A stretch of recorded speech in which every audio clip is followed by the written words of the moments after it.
Hi friends, நாளைக்கு மகாநதி சீரியலில் என்ன நடக்குதுன்னு பார்க்கலாம். ஒரு வழியாக வெண்ணிலாவுக்கு பண்ணி கொடுத்த சத்தியத்தை ஃபாலோ பண்ணி காவேரி அந்த வீட்டை விட்டு வந்துட்டாங்க. ஆனால் இது எதுவுமே விஜய்க்கு தெரியாது. விஜய் ஏன் காவேரி நம்மக்கிட்ட டிஃப்ரெண்ட்டாக பிஹேவ் பண்ணுறா, ஏன் நம்மள்ட்ட பேச மாட்றா, நம்மளை அவாய்ட் பண்ணுறா அப்படின்னு யோசிச்சுட்டே இருக்காரு. வீட்டுக்கு போயிட்டு கால் பண்ணுறேன்னு சொன்னால அப்படின்னு சொல்லிட்டு விஜய் கால் பண்ணி பார்க்குறாரு. காவேரி ஆனால் கால் பிக் பண்ண மாட்றாங்க. ஆனால் பார்க்குறாங்க விஜய் கால் பண்ணுறதை பார்த்து ஃபீல் பண்ணி அழுதுகிட்டு இருக்காங்க. அடுத்த நாள் காவேரியும் அவங்க மாமாவும் போய் பசுபதியை ஜெயிலில் பார்க்குறாங்க.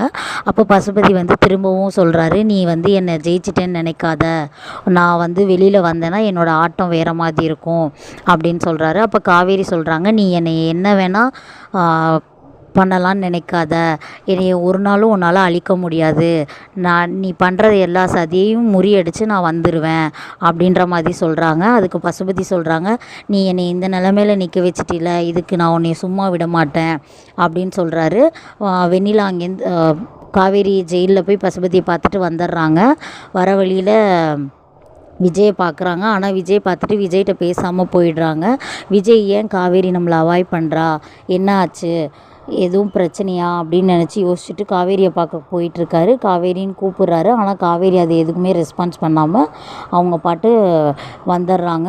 ஆனால் காவேரிக்கு மனசு கேட்கல, விஜய் ரொம்ப இப்படி கஷ்டப்படுத்துகிறோமே, இன்னும் கஷ்டப்படுத்துகிறோமே அப்படின்னு வெண்ணிலாவோட மாமா கிட்ட பேசுகிறாங்க. வெண்ணிலா மாமாவும் சரி, நான் வெண்ணிலாவை கூட்டிகிட்டு போயிடுறேன் அப்படின்னு சொல்கிறாங்க. ஆனால் வெண்ணிலா இல்லை, நான் போக மாட்டேன், நான் விஜய் கூட தான் வாழ்வேன் அப்படின்னு சொல்கிறாங்க.